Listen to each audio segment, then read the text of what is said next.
कथा आजी आजोबांचा दिवस. लेखिका सुधा मूर्ती. शाळेत आजी आजोबांचा दिवस कधी येतो याची सर्वजण खूप उत्सुकतेने वाट बघायचे. मी शाळेत मुख्याध्यापिकेच्या खुर्चीत बसून त्या दिवसाचा खूप आनंद लुटला आहे. त्यावेळी मला खूप भरभरून समाधान मिळालं आहे. अशीच मी भूतकाळाचा विचार करत माझ्या ऑफिसात एकटी बसलेली असताना अचानक दरवाजावर थाप पडली. त्यामुळे मी माझ्या दिवा स्वप्नातून जागी झाले. शाळेचा शिपाई दार किंचित उघडून डोकं आत घालून म्हणाला, "मॅडम, तुम्हाला काही लोक भेटायला आले आहेत. त्यांना आत यायला सांगा." असं म्हणत मी माझ्या टेबलावरच्या फायलींचा पसारा आवरायला सुरुवात केली. त्या फायली माझ्याकडे सहीसाठी आल्या होत्या. एक उंच, जरासा वाकलेला, सरळ साधा दिसणारा माणूस आत आला. त्याच्या चेहऱ्यावर त्रासिक भाव होते. त्यानं आयुष्यात बऱ्याच खस्ता खाल्ल्या असाव्यात. तो माझ्यासमोर उभा राहून म्हणाला, "गुड मॉर्निंग मॅडम. मी रमेशचा आजोबा आणि ही माझी मुलगी." मी जेव्हा त्याच्या डोळ्यांकडे नीट रोखून पाहिलं तेव्हा मात्र माझ्या अंगावर काटा आला. माझं मन भूतकाळात खूप वर्ष मागे गेलं. ती एक दुर्दैवी, दुष्ट संध्याकाळ माझ्या मनावर जखमा करून गेली. ते व्रण अजूनही बुजलेले नाहीत. वयाच्या 39व्या वर्षी मला वैधव्य आलं. माझ्या पदरात 3 मुली होत्या. 7 वर्षांची, 10 वर्षांची आणि 18 वर्षांची. त्यांचा सांभाळ करून त्यांना लहानाचं मोठं करायचं होतं. माझ्या आयुष्यात आजवर माझे पती सतत खंबीरपणे माझ्या पाठीशी उभे होते. त्यांच्याशिवाय राहिलेलं आयुष्य काढण्याची तर मला कल्पनाही करवत नव्हती. सुरुवातीचे काही दिवस मी केवळ हताश, निराश मनस्थितीत घालवले. मग मात्र एक गोष्ट माझ्या लक्षात आली. आता माझ्या मुलींकडे बघून मला माझं दुःख आवरायलाच हवं होतं, स्वतःला सावरायला हवं होतं.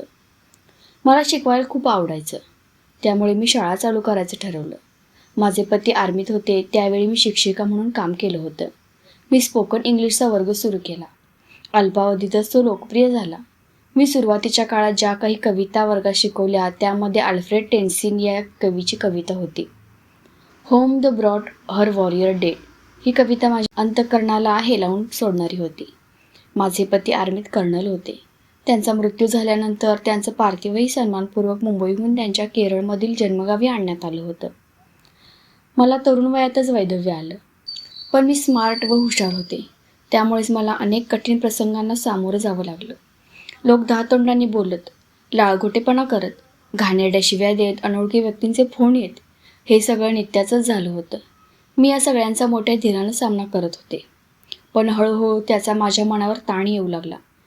मी संध्याकाळी कित्येकदा बाथरूममध्ये दार बंद करून एकटीच रडत बसायचे. माझ्या आयुष्यात जे घडलं होतं त्याची चाहूल मी माझ्या लहानग्यांना लागू दिली नाही. एक दिवस असाच एक अनोळखी पुरुषाचा फोन आला. अंगावर शहारे आणणाऱ्या चरचरीत आवाजात तो पलीकडून बोलत होता. मी वाईट चालीची बाई असल्याचा आरोप करून तो म्हणाला, "तुम्ही ते युवा केंद्र चालवता ना?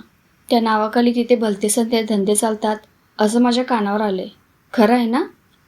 "काय म्हणालात? पुन्हा बोला." मी म्हणाले.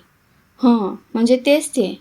वेश्या व्यवसाय, मादक द्रव्यांचं सेवन आणि तरुणांना बुरं घालणाऱ्या गोष्टी." त्या अनोळखी माणसाचं मुक्ताफळ उधळणं चालूच होतं. त्याच माणसाचे नंतरही अनेकदा फोन आले. प्रत्येक वेळेस हे असलंसं काहीतरी बरळच सुटायचा. पुढे पुढे तर फोन उचलल्यावर पलीकडून त्या माणसाचा आवाज आला की मी फोन धाडकन आदळून खाली ठेवू लागले. पण तरीही त्याचे ते जहरी फोन कॉल्स येतच राहिले. अखेर माझ्या संयमाची हद्द झाली. अखेर या माणसाला धडा शिकवायचा असा मी निर्णय घेतला. माझे सासू सासरे खंबीरपणे सतत माझ्या पाठीशी होतेच. आताही त्यांचीच मदत घ्यायचं ठरवलं. या माणसाच्या फोनवरून वाह्यातपणे बडबडण्याची सगळी हकीकत मी माझ्या सासऱ्यांना सविस्तर सांगितली. त्यावर त्यांनी एक अत्यंत चतुर योजना बनवली. हात धुवून माझ्या मागे लागणाऱ्या त्या माणसाचा फोन येताच मी वेगळा पवित्रा धारण केला. मुद्दाम लाडीक आवाज काढून त्याला म्हणाले, "मिस्टर, तुम्ही तर माझा पिच्छा सोडायला तयार नाहीत. अरे वा, त्यापेक्षा आपण भेटूच आता, नाही का?" "खूपच छान कल्पना आहे. मलाही तुम्हाला भेटायला आवडेल." तो म्हणाला.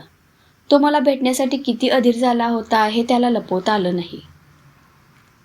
"पण आपण एकमेकांना भेटण्याआधी तुम्ही मला हे तर सांगा की तुम्ही काय करता?" मी म्हणाले. यावर स्वतःचं नाव सांगून तो म्हणाला, "मी फ्रीलान्स काम करतो. मी पत्रकार आहे. मी तुमच्याबद्दल आणि तुमच्या कामाबद्दल वृत्तपत्रात लिहिण्याचा विचार करत होतो." "प्लीज, तुम्ही असं करू नका ना. मी एक गरीब विधवा आहे. माझ्या पदरात 3 मुली आहेत." मी अगदी आवाजात कारुण्य आणून म्हणाले. हे बघ, अगं काळजी करू नकोस. महाशय आता एकेरीवर आले होते. आता तू मला भेटायला तयार झाली आहेस. आता सगळं ठीक होईल. फक्त एक सांग, आपण कधी आणि कुठे भेटायचं? उद्या भेटूया. उद्या शनिवार आहे. चालेल ना तुम्हाला? तुम्ही असं करा, संध्याकाळी 7 वाजता माझ्या घरीच या. त्यापेक्षा आपण हॉटेलमध्येच भेटलो तर तिथं जास्त एकांत मिळेल, त्यानं सुचवलं. तो ज्या तऱ्हेने ते वाक्य म्हणाला ते ऐकून माझ्या अंगावर काटाच आला. अहो, त्याची काही गरज नाही. माझं घर चांगलं आहे. इथं सर्व काही सोयी आहेत. मी त्याला गाजरं दाखवलं.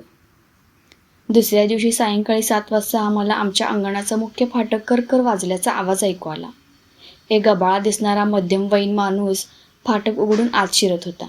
त्याचे केस विरळ होत चालले होते. तोंड पानानं रंगलं होतं. दात पिवळे पडले होते. उजव्या खांद्यावर एक झोळीवजा पिशवी लटकली होती. त्यानं आत येऊन घराच्या दरवाजाची घंटा वाजवली. मी दार उडून त्याला हसून आत घेतलं.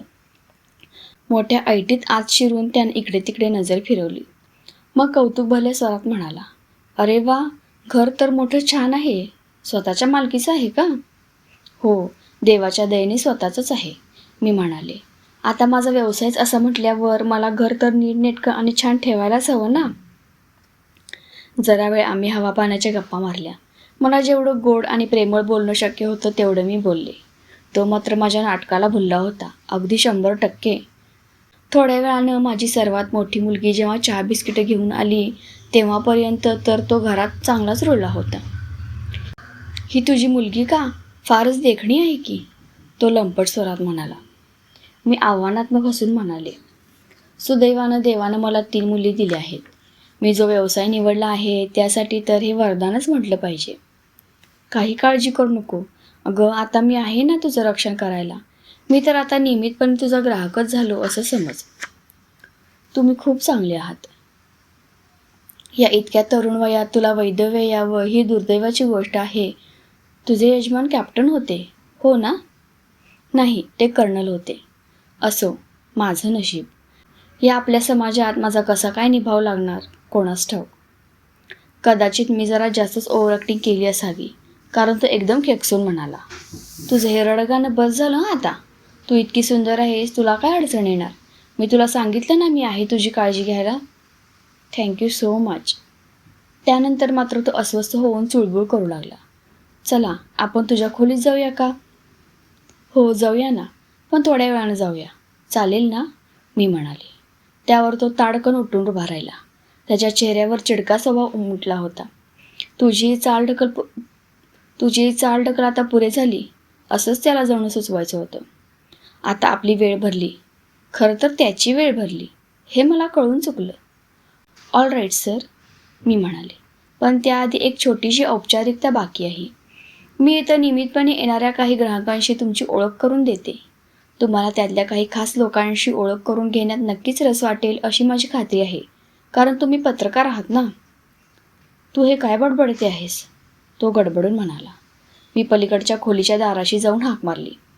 मिस्टर बी, बाहेर येता का? त्याबरोबर एक शांत प्रसन्न चेहऱ्याचे पांढऱ्या केसांचे वयस्कर गृहस्थ बाहेर आले. सोबत त्यांची 65 वर्षांची पत्नीसुद्धा होती. मिस्टर XYZ, या ना इकडे. तुमची यांच्याशी ओळख करून देते. हे मिस्टर बी, हे सर्वोच्च न्यायालयाचे न्यायाधीश होते बरं का. आता निवृत्त झाले आहेत. आणि या त्यांच्या पत्नी आणि मिस्टर बी. तुम्हाला त्यांची ओळख करून देते. मिस्टर XYZ हे फ्रीलान्स लेखक आहेत. त्यानंतर मी परत एकदा खोलीच्या दारापाशी जाऊन आणखी लोकांना बाहेर बोलावून आणलं आणि त्या सर्वांची त्या माणसाशी ओळख करून दिली. डोळ्यांच्या 8 जोड्या त्याला निरखून बघत त्याच्यासमोर उभ्या राहिल्या. काही क्षणात त्या सुडकऱ्याला दरदरून घाम फुटला. जमलेले सर्वजण माझे स्नेही होते. समाजाच्या विविध क्षेत्रात कार्यरत असणारी प्रतिष्ठित माणसं होती ती. त्यात एक न्यायाधीश होते, एक डॉक्टर, एक प्राध्यापक, एक फार्मासिस्ट आणि त्यांच्या पत्नी होत्या. त्यानंतर माझे सासरे आणि सासूबाई आत शिरले. ते दोघं कमरेवर हात ठेवून जरा झुकून त्याच्यासमोर उभे राहिले. त्यांच्याकडे गुप्त कॅमेरा होता. सर्व प्रसंगांचं तो चित्रीकरण करत होता. या गुन्हेगाराला आता अद्दल घडवायचीच असा ठाम निर्धार त्यांच्या चेहऱ्यावर दिसत होता. आता आमचा खलनायक चांगलाच रडकुंडीला आला होता, पण तरीही मी माझा उंदीर मांजराचा खेळ चालूच ठेवला. मी नाटकी लाडिक आवाज काढून म्हणाले, तुम्हाला माझ्या घरी जे काही धंदे चालतात त्याविषयी लिहायचं आहे ना? मग आता आपण मुलाखतीला सुरुवात करूया का? तो अस्वस्थपणे चुळबुळ करू लागला. मी त्याचा अधिकच छळ सुरू केला. मी म्हणाले, तुम्हाला जे काही लिहायचं आहे ते तुम्ही खुशाल लिहू शकता, पण तुमच्या लेखामधलं एक अक्षरही खोटं असलं तर मी तुमच्यावर दावा लावेन. त्यावर न्यायमूर्ती हसून म्हणाले, बेटा, मी तुझी केस आनंदानं लढेन. खरं तर आपण आता ताबडतोब पोलिसांनाच बोलवून घेतलेलं बरं. त्यावर त्या पत्रकारानं अक्षरशः माझ्या पायांवर लोटांगण घातलं. तो दिनवाण्या स्वरात रडत म्हणाला, तुम्ही मला बहिणीसारखे आहात. तुम्ही हे प्रकरण कोर्टात नेऊ नका ना. पोलिसांना नका हो बोलावू. मला तुमचा भाऊ समजा. त्यावर माझे सासरे संतापून म्हणाले, वा वा, भाऊ काय? तू माझ्या मुलीच्या पायावर डोकं ठेवून तिचे पाय अपवित्र करू नकोस.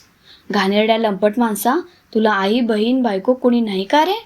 इथून पुढे कधी कुठल्याही असहाय्य स्त्रीच्या वाटेला गेलास ना तर याद राख, आता मी तुला इथून धक्के मारून बाहेर काढण्याच्या आत तू इथून निघून चालता हो. त्यावर तो किळसवाना माणूस लगेच निघून गेला. आणि आज इतक्या वर्षानंतर पुन्हा एकदा तो माझ्यासमोर उभा होता. आजोबा झाला होता. नातवाच्या शाळेच्या स्नेहसंमेलनात सहभागी होण्यासाठी आला होता. त्यानं माझ्या नजरेला नजर देऊन पाहिलं आणि त्या क्षणी त्याच्या डोळ्यात भीती उमटली. त्या भूतकाळातील प्रसंगांच्या धक्कादायक लज्जास्पद आठवणी त्याच्या मनात सुद्धा जागृत झाल्या असाव्यात. पण मी त्याच्याकडे न बघता त्याच्या मागोमाग आत आलेल्या आई मुलाच्या जोडीकडे पाहत स्मितहास्य केलं. अरे रमेश, तू आज तुझी शाळा दाखवायला आणि तुझ्या शिक्षकांची भेट घालून द्यायला तुझ्या आजोबांना इथं घेऊन आला आहेस वाटतं, मी हसून म्हणाले. त्यावर त्याची तरुण आई हसून म्हणाली, अहो, यानं माझ्या वडिलांकडे इतका हट्ट धरला आणि म्हणाला, काही झालं तरी तुम्ही आमच्या मुख्याध्यापिकाबाईंना भेटलंच पाहिजे. हे शब्द ऐकताच तो चिमुकला पळत माझ्यापाशी येऊन मला बिलगला. हो आजोबा, या माझ्या सगळ्यात आवडत्या बाई आहेत. माझं ना आमच्या बाईंवर खूप खूप खूप प्रेम आहे. एवढं एवढं एवढं, असं म्हणून त्यानं आपले इवलेसे हात पसरून केवढं प्रेम आहे ते दाखवलं. मग मी त्याला म्हटलं, बाळा, मला सुद्धा तू खूप खूप आवडतोस. माझं पण तुझ्यावर प्रेम आहे. तू मला सांग बरं, तुझे हे आजोबा कसे आहेत? ते तुला गोष्टी सांगतात का? कसल्या गोष्टी सांगतात? हत्तीच्या का देवादिकांच्या? आणि संकटात सापडलेल्या बायकांना त्रास देणाऱ्या दुष्टांच्या गोष्टी सांगतात का रे? का जादू टोण्याच्या गोष्टी सांगतात?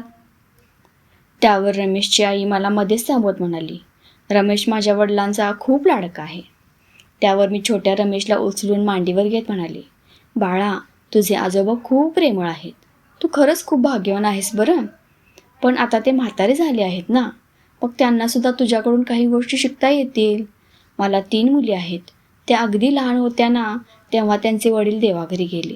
त्यांना एकटीनं वाढवून लहानाचं मोठं करताना मला खूप त्रास झाला. पण तुझ्या आजोबांसारखे लोकच त्यावेळी माझ्या मदतीला धावून आले. त्यामुळेच तर माझ्यासमोर आलेल्या सगळ्या संकटांना मी धीरानं तोंड देऊ शकले. तो म्हातारा मान खाली घालून माझ्यासमोर बसला होता. त्याच्या डोळ्यातून घळाघळा अश्रू वाहत होते. मी त्याच्याकडे पाहून स्मित हास्य करत म्हणाले, काळजी करू नका, तुमचा नातू माझ्याकडे सुरक्षित आहे.